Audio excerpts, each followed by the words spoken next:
A veces en una anécdota no está el todo, pero está una parte de ese todo que nos permite componer una idea sobre un personaje. Hoy, 130 años del nacimiento de Juan Domingo Perón. Me resisto a llamarlo el general Perón solamente. Pocho. Juan Domingo Perón. Claro, empecé diciendo eso, ¿no? A veces, si hubiera sido ingeniero, nadie diría el ingeniero Juan Domingo Perón. Si hubiese sido médico, nadie diría el médico Juan Domingo Perón. Pero general parece, y el peronismo lo buscó, la equiparación con San Martín, si se quiere, el caballo blanco, el uniforme, etcétera, que fuera una dimensión mayor, cuando en realidad un general, decía el propio Perón, con tener paciencia y no pelearse con nadie, si empezó como teniente, seguro que se convierte en uno. Dos periodistas españoles, un periodista español le pregunta a Perón cómo está compuesto el electorado argentino durante el exilio. Perón contesta, hay un 25% de radicales, un 20% de conservadores, un 15% de socialistas y un 10% de comunistas. ¿Y los peronistas?, le pregunta el periodista. Ah, no, mijo, peronistas son todos. ¿Es una anécdota? ¿Es un momento de la vida?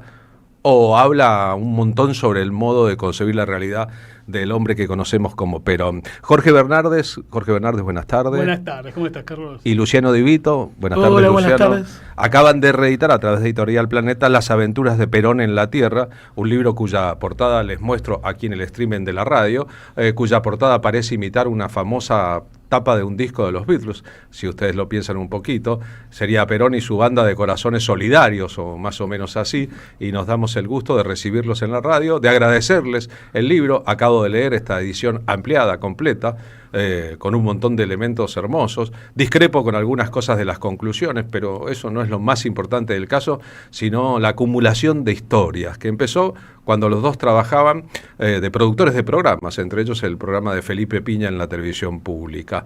¿Cuál es la anécdota preferida de todas las de este libro para vos, Jorge Bernardes? A mí me gusta mucho la del peluquero. Perón llega a Casa de Gobierno, se entera que hay una peluquería dentro de la Casa de Gobierno.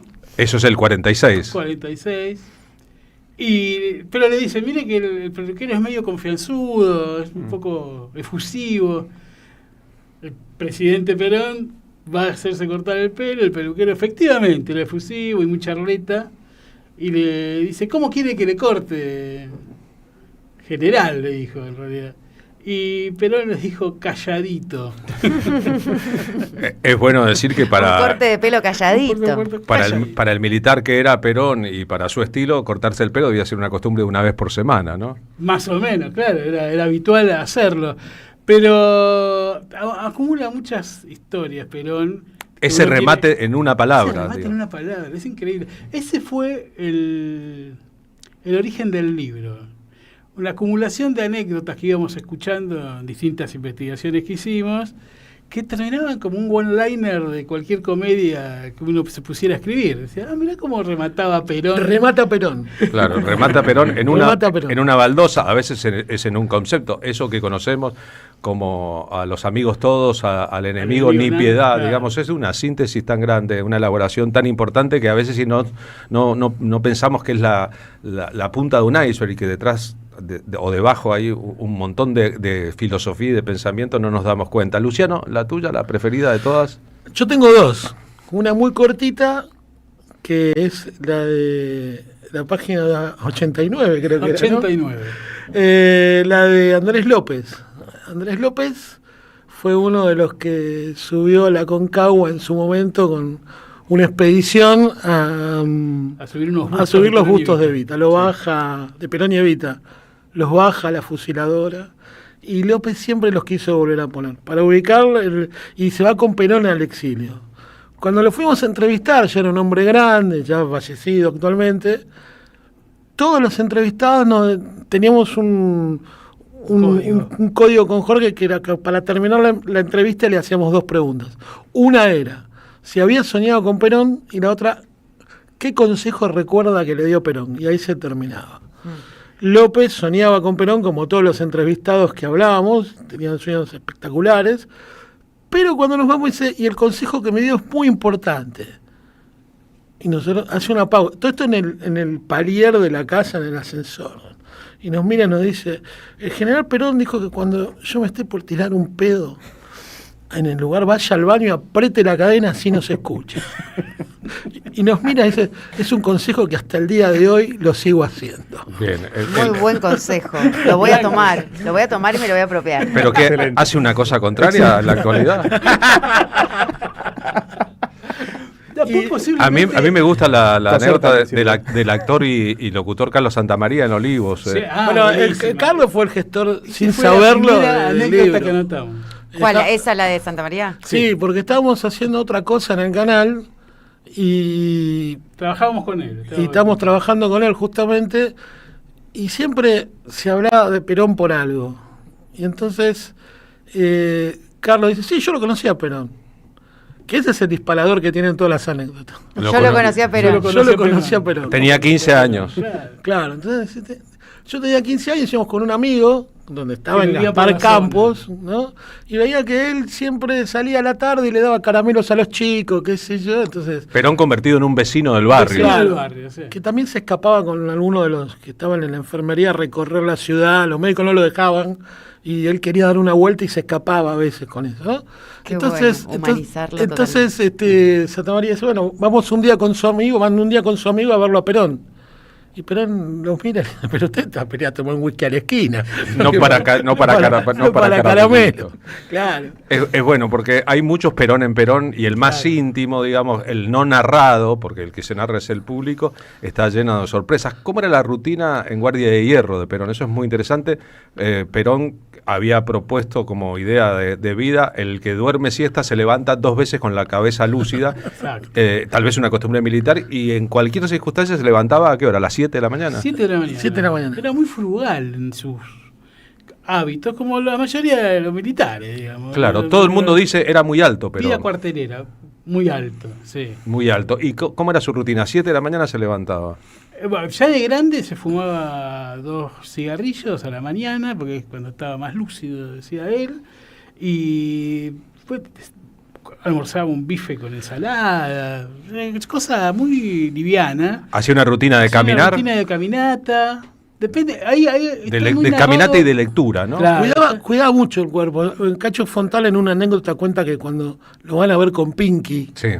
Ellos bajan por el ascensor y Perón por la escalera, como para mostrarle que él estaba Activo. en buen Claro. estado. Y Pino exactamente. Solanas, cuando filmó aquellas famosas reportajes que La actualización doctrinaria del peronismo. doctrinaria, contó mucho de esa rutina que tenía Perón, pero claro, tenían que mostrar un Perón que podía volver y gobernar.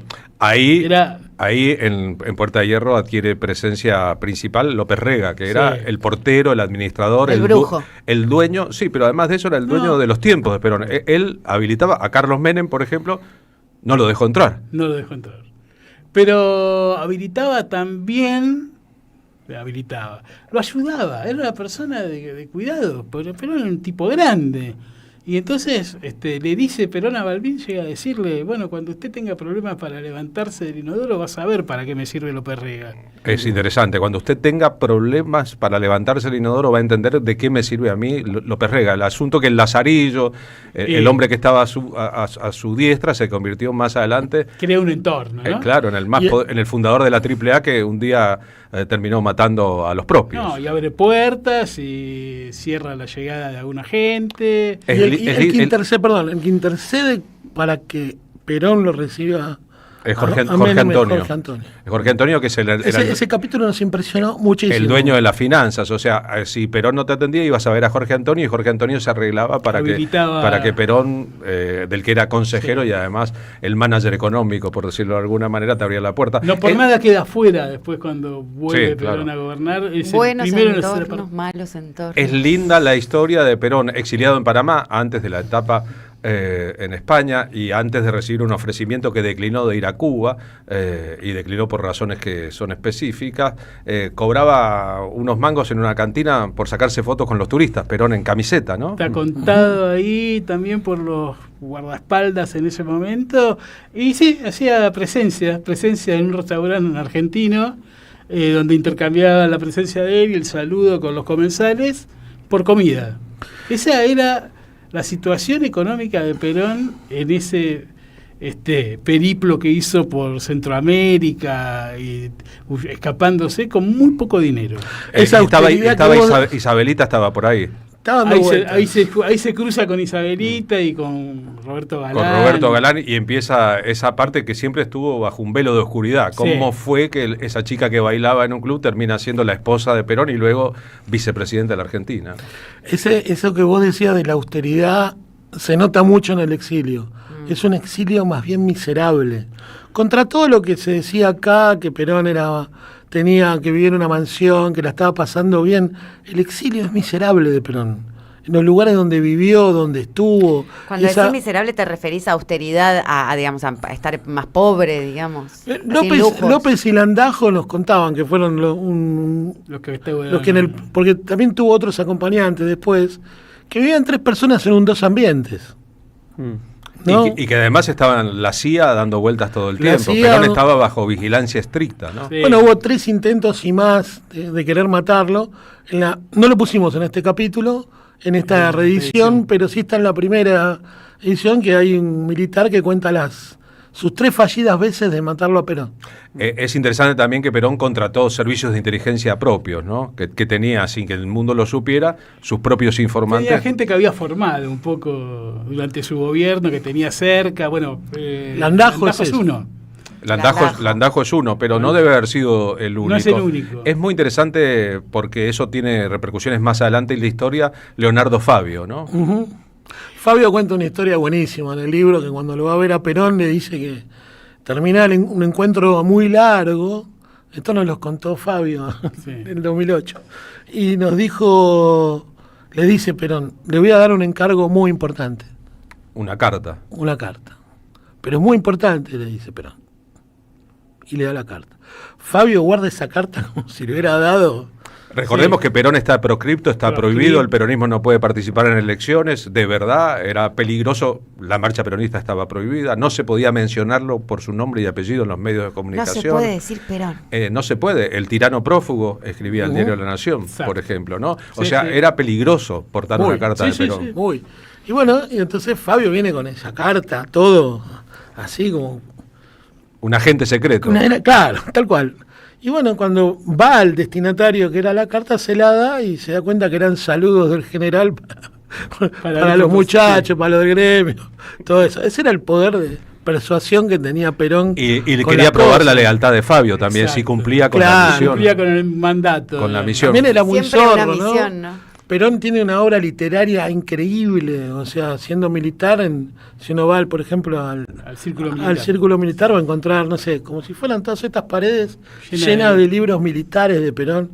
Técnicos, ¿no? De la parte cuando estuvo en Santiago de Chile, cuando estuvo en Europa, todos libros técnicamente militares. Ahí están los elogios a Mussolini de Perón en esos libros. Hubo tales elogios, hubo yo diría un informe más que eso, no hay un elogio. Era cónsul agregado militar argentino en la embajada italiana. Exactamente. Él va a Europa y tenía como misión ver cómo funcionaba lo que después fue el eje, ¿no?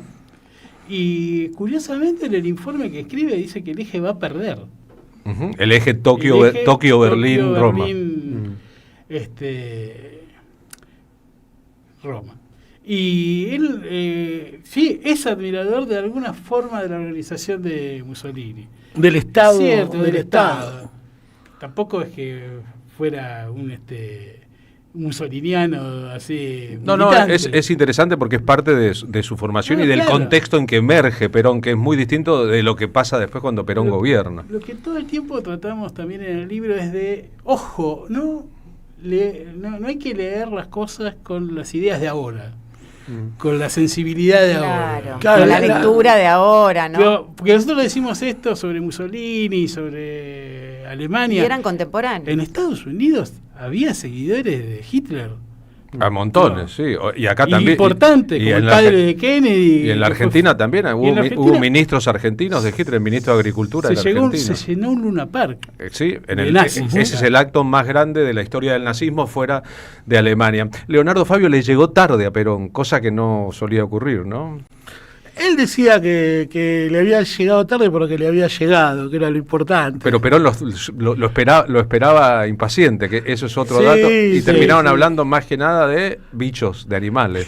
Sí. Bueno, sí. Perón amaba a los animales, eso está inmortalizado en sus caniches, lo usaba de aduana cuando venía algún sindicalista a pedirle algo y si no le gustaban los animales, cosa que le pasa a un sindicalista, que se le pega el perro a la botamanga y el sindicalista lo patea, Lo peor que podría haber hecho. pero no lo recibe. Claro, ¿no? Y tenía una conciencia ambiental y una visión, ¿no? Muy para adelante, o sea, Bueno, como un gran el estadista. profesor Romero nos contó una historia increíble de Mario Perón. El veterinario, ¿no? El veterinario, Sí. Él tiene una historia muy, muy, muy fuerte, desconocida por nosotros y creo que por mucha gente, una historia de militancia también.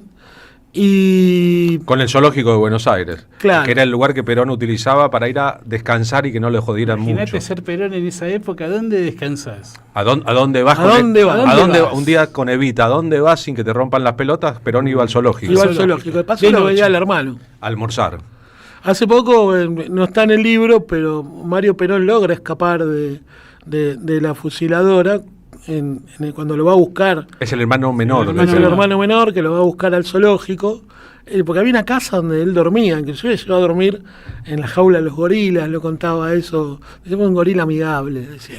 Bien, y con Ava Gardner, su vecina, Perón maricón. su vecina en la Gran Vía en España. Claro. Amor, ¿Te imaginas sentía. la diferencia de ritmo de vida entre Gardner. el retirado general Perón, Perdón, acá había un gobierno constitucional. quedó en el Sí, medio había. un presidente que se le suele hablar muy bien de él, y yo no voy a hablar mal de acá de Ilia, Del doctor Arturo Illia. porque fue en cierta forma un ejemplo de algunas cosas, pero en ese momento hocicó. Y Bueno, fue no dejó presidente que entrara. sin el peronismo participando en las elecciones. Exactamente, y no cumplió los pactos de liberar a los presos del plan Conintes.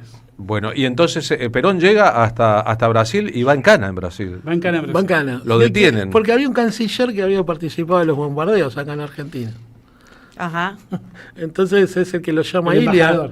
el embajador, y le dice, no, está viendo Perón, no puede ser esto. Lo llama Ilia de madrugada y le dice No puede que entrar a no puede entrar a Argentina. Y ahí el avión se desvía a Brasil. ¿Y en Brasil qué pasa?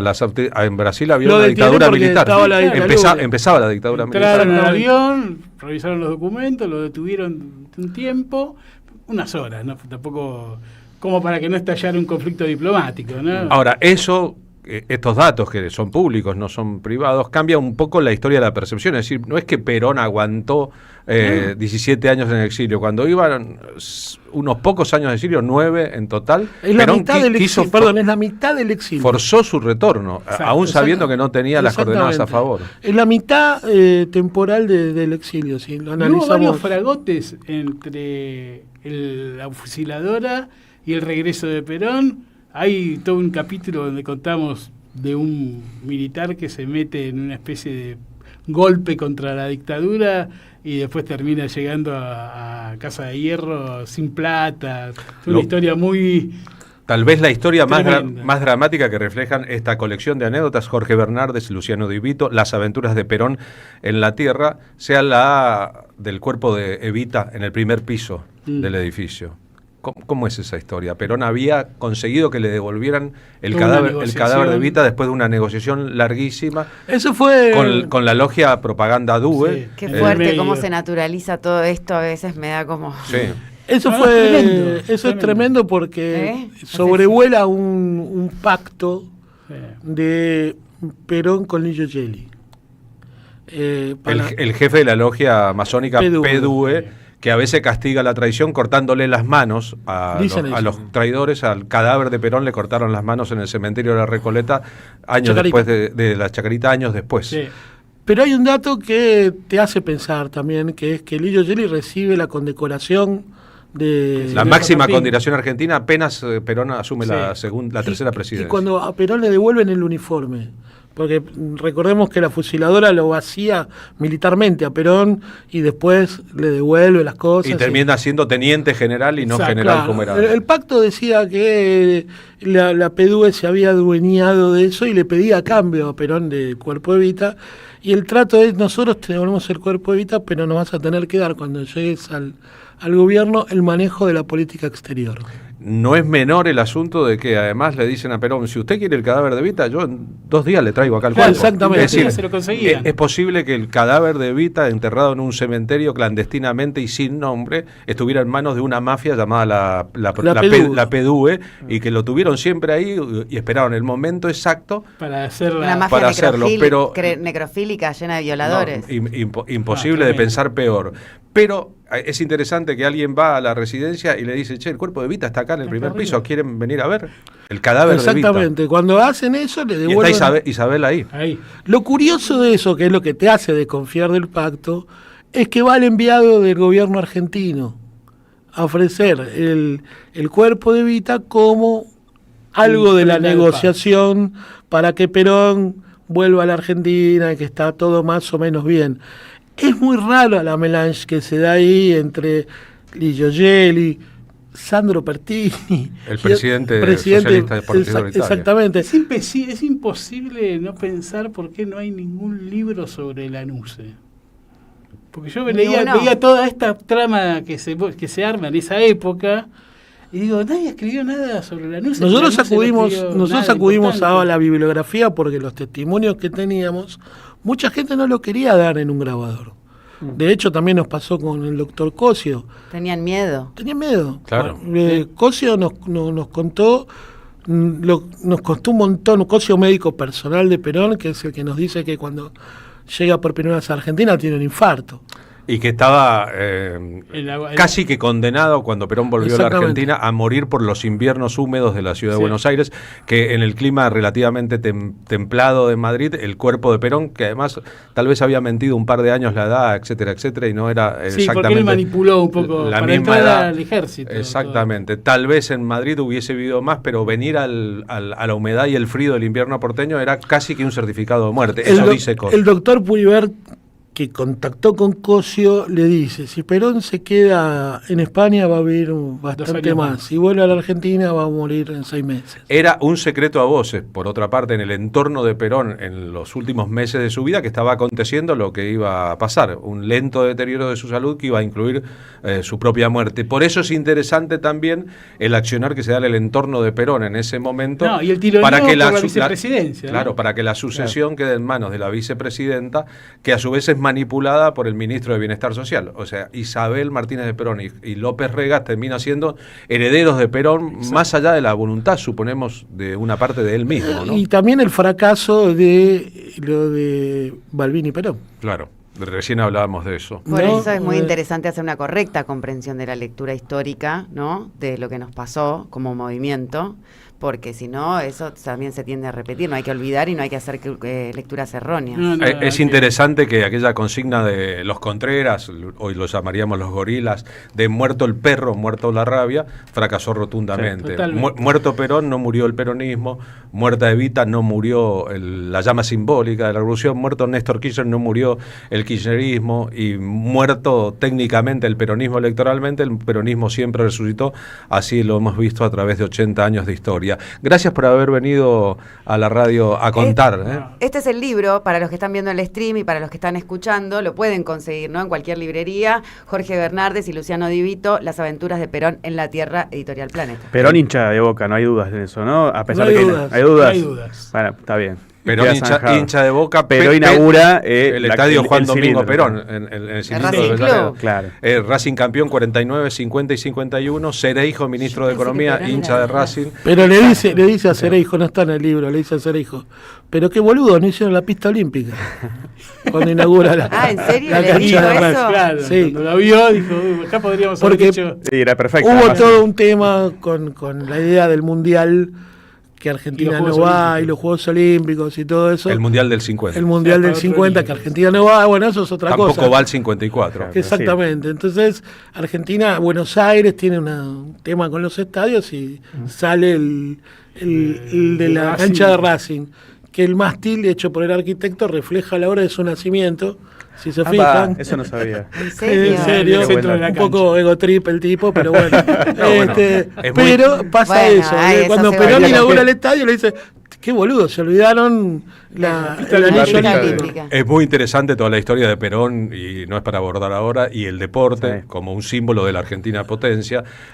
Si Argentina hubiese participado en los mundiales 50 y 54, tal vez la cantidad de títulos de Argentina sería mayor, pero ¿quién escribirá la historia de lo que pudo haber sido? Cuando Juan Manuel Fangio... Una ucranía es eso, ¿no? Sí, sería una ucranía. Cuando Juan Manuel Fangio fue campeón mundial de Fórmula 1, Fangio tenía una alianza con los sectores más conservadores de Balcarce y de la provincia de Buenos Aires al mismo tiempo. Perón tomó la causa, construyó el autódromo de la ciudad de Buenos Aires, trajo la Fórmula 1 y terminó potenciando la carrera de Fangio, seguro de que era una publicidad andante de la Argentina, y en eso se convirtió Fangio durante su carrera. Más allá de lo que el mundo diga sobre Fangio, y son muchas las cosas que se dicen, el quíntuple campeón de Fórmula 1 funcionó como un abanderado de la Argentina, lo mismo que Delfo Cabrera, el deportista que ganó en 1948 por única vez la maratón olímpica, o tantos otros. El Mundial de Básquet. El Mundial de Básquet, Pascual Pérez, campeón del mundo, que entronizados por el peronismo como símbolos de una Argentina posible, funcionaron para adentro como un ejemplo de que también hay que hacer deportes para poder saber vivir bien,